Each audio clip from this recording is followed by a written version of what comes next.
She used him for money, called him her ATM, and mocked his love. But when the truth came out in court, she learned the hard way. Even machines stop dispensing when they're abused. Subscribe, like, comment, and watch till the ending to share this interesting story to family and friends. Ethan Carter adjusted the last candle on the dining table, stepping back to take in the view. The soft flicker cast a golden hue across the glassware and polished wood, the aroma of roasted duck wafting through the air. Everything was perfect, or at least he wanted it to be. Tonight was their wedding anniversary, and he had gone out of his way to recreate the kind of romantic dinner Vanessa used to love. A vintage bottle of wine rested by her seat, and tucked inside his jacket pocket was a small velvet box carrying the necklace he'd spent weeks choosing. He glanced at the clock. 8:15 p.m. She was late as usual. Ethan sighed but quickly shook it off. Vanessa had always been a whirlwind, busy, glamorous, the kind of woman who seemed to float above ordinary schedules. He had told himself countless times that it was part of her charm, the very thing that had drawn him to her years ago when she was waitressing at that downtown lounge. He'd seen her then as a woman with dreams too big for the world she lived in. He wanted to give her that world, and he had. The front door opened, pulling him from his thoughts. Vanessa breezed in, her heels clicking against the marble floor. She looked stunning in a black cocktail dress, diamond earrings glinting under the chandelier. But there was no smile for him. Instead, her eyes darted immediately to the table, the candles, the food. "You did all this?" she asked, tone flat, almost dismissive. Ethan forced a smile. "Happy anniversary, sweetheart." She leaned in, gave him a quick kiss on the cheek, and slipped her bag onto the sofa without another word. Then she pulled out her phone, tapping away as if the carefully crafted evening was nothing more than background noise. Ethan's chest tightened, but he swallowed the sting. He'd learned not to expect too much. They sat at the table. Ethan tried to spark conversation, telling her about a new business deal, asking about her day. Her replies were short, distracted. She laughed once, but not at him, at something on her phone. He pushed through, thinking perhaps the necklace would brighten her mood. He patted the box in his pocket, waiting for the right moment. Later, as Ethan cleared the plates, he heard Vanessa's voice drift from the study. She was on the phone, her laughter sharper now, unguarded. He paused, out of sight. "Ethan?" she said, amusement dripping from her words. "Please. He's nothing but my ATM machine. That's all he's good for." The words slammed into him like a punch. His hands went numb, the plate slipping from his grasp and shattering on the floor. He stood frozen, heart pounding, as her laughter continued, oblivious. The velvet box felt heavy in his pocket now, useless. Slowly, Ethan walked back into the dining room, face expressionless. But inside, something had cracked, and for the first time he couldn't ignore it. The morning sunlight streamed through the tall windows, painting streaks of gold across the marble floor. Ethan sat at the breakfast table, his untouched coffee growing cold in front of him. He stared at the steam curling upward, his thoughts heavier than the silence in the room. Across from him, Vanessa scrolled on her phone, her manicured fingers tapping rhythmically against the glass screen. She didn't look up once, not even to notice that Ethan hadn't touched the omelet she had asked their housekeeper to prepare. Ethan's eyes flickered to her, studying her face, the perfect makeup, the subtle smirk whenever a message appeared, the way she sipped her juice without even acknowledging him. For years he had convinced himself her indifference was stress or distraction or just who she was. But now, after hearing those words, "You're nothing but my ATM machine," every gesture felt like confirmation of the truth he had ignored. He cleared his throat softly. "You've got plans today?" Vanessa didn't glance up. "Spa in the afternoon. Then lunch with Marissa. Don't wait up." Her voice was flat, mechanical, as if she were giving a schedule to a chauffeur rather than speaking to her husband. Ethan nodded, his chest tightening. He wanted to ask her why she had said what she said last night, to confront her, to scream. But instead, he forced his lips into a thin smile. "That sounds nice," he said quietly. Vanessa hummed in agreement, her eyes never leaving the phone. She stood, kissed the air near his cheek, and glided out of the room without so much as a backward glance. The door clicked shut. Ethan sat in the empty silence, his hands trembling against the ceramic mug. He wanted to believe it had been a bad joke, something she hadn't meant. But the laughter in her voice still rang in his ears.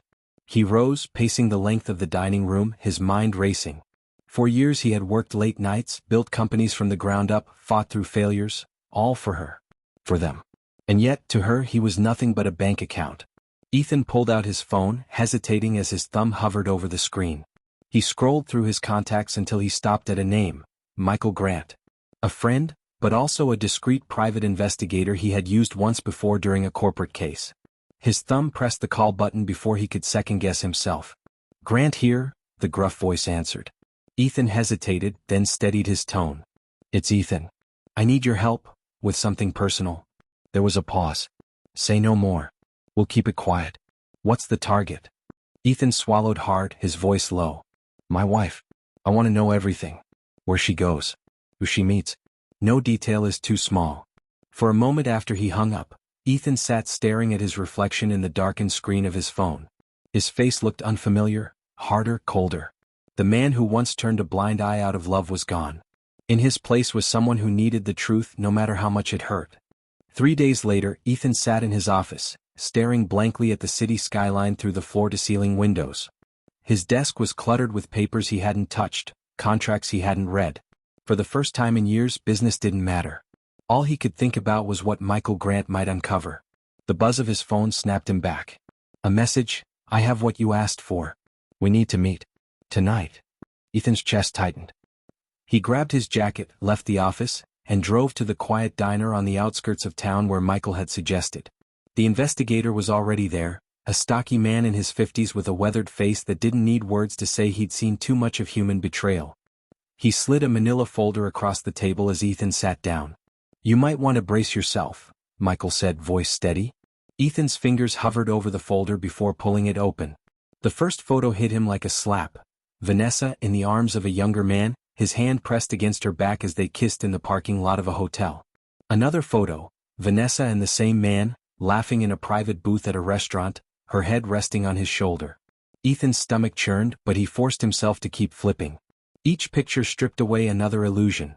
Vanessa on shopping trips with the man, Vanessa holding his hand while dragging along luxury bags Ethan had paid for. And then came the recordings. Michael pulled out a small recorder and hit play.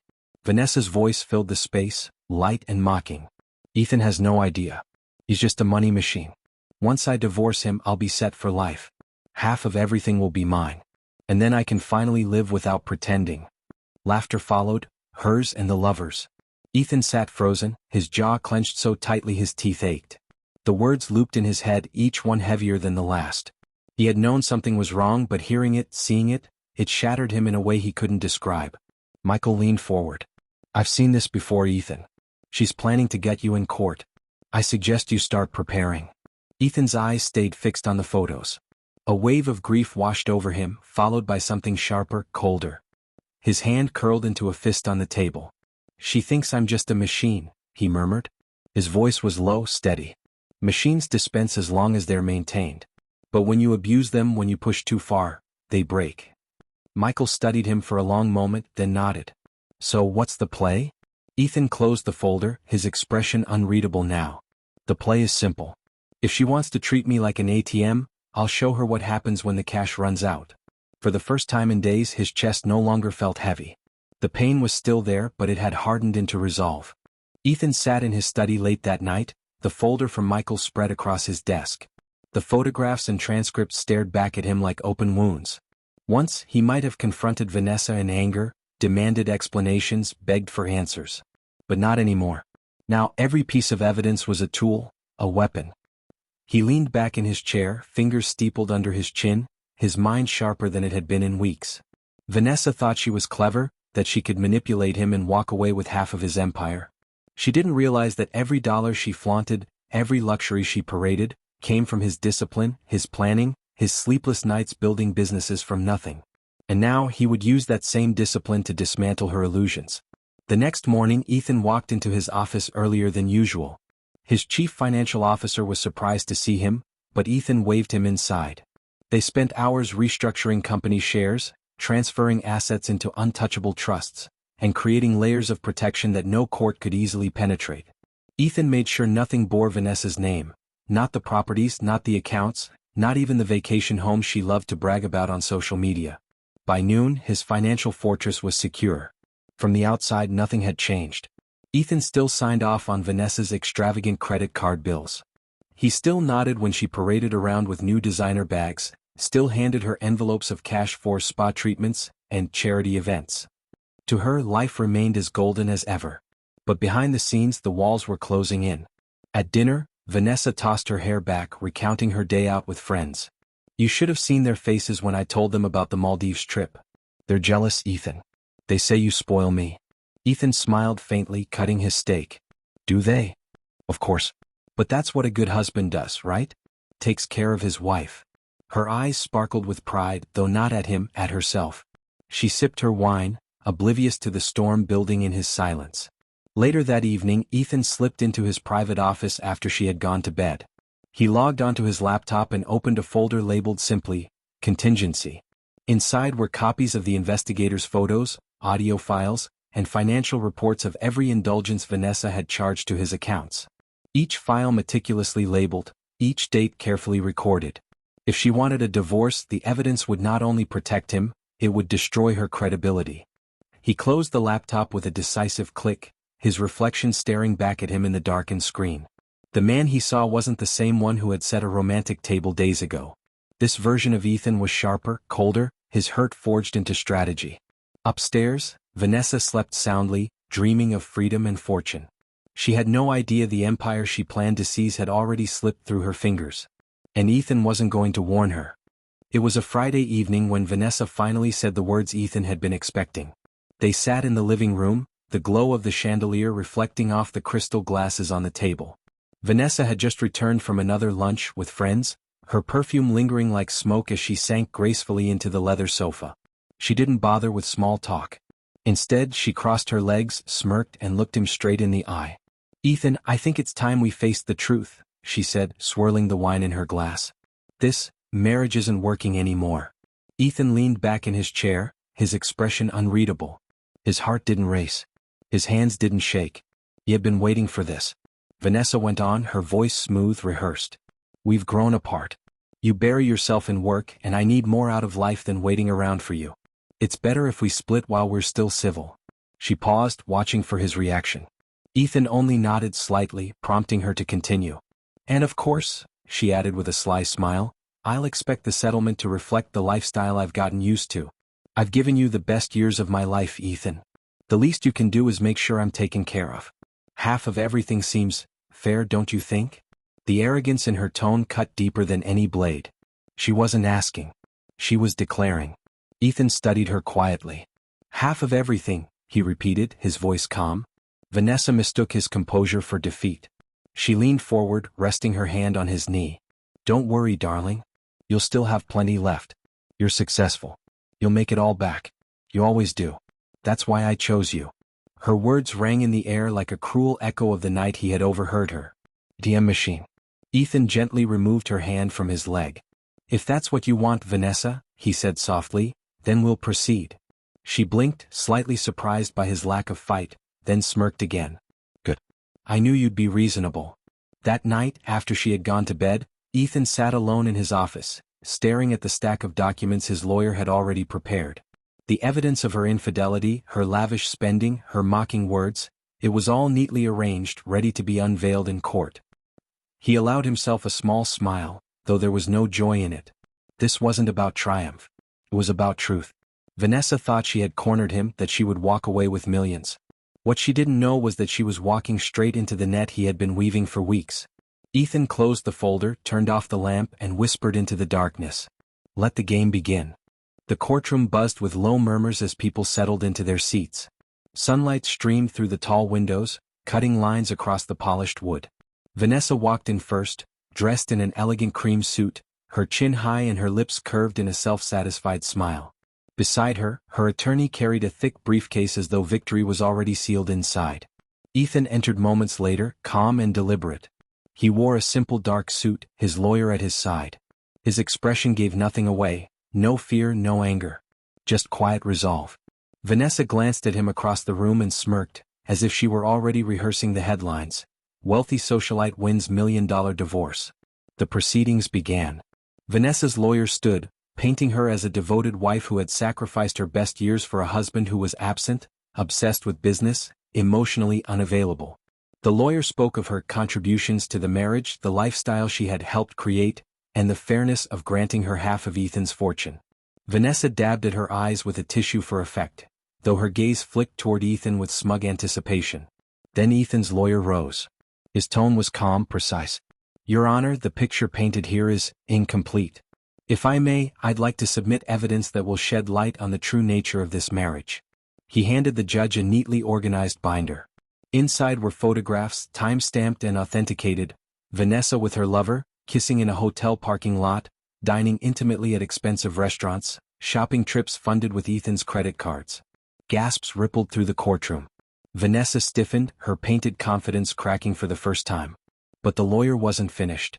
He pressed a button, and Vanessa's voice echoed through the room from a recording. Ethan has no idea. He's just a money machine. Once I divorce him, I'll be set for life. Half of everything will be mine. And then I can finally live without pretending. Her laughter filled the silence that followed. The judge's brow furrowed. Vanessa's attorney stammered, trying to object, but the damage was done. Ethan sat motionless, his eyes fixed on his wife, or rather, the stranger he now saw before him. Vanessa's face had drained of color. She shifted in her seat, whispering frantically to her lawyer, but there was no escape. Finally, the judge cleared his throat. Mrs. Carter, given the evidence of infidelity and clear financial exploitation, your petition for spousal support and equitable distribution is denied. You are entitled only to what you personally brought into this marriage, which by record is negligible. The gavel struck. The sound was final. Vanessa's eyes widened in disbelief. What? No. This can't be happening. He owes me, she cried, her voice breaking. Ethan rose calmly, adjusted his tie, and glanced at her one last time.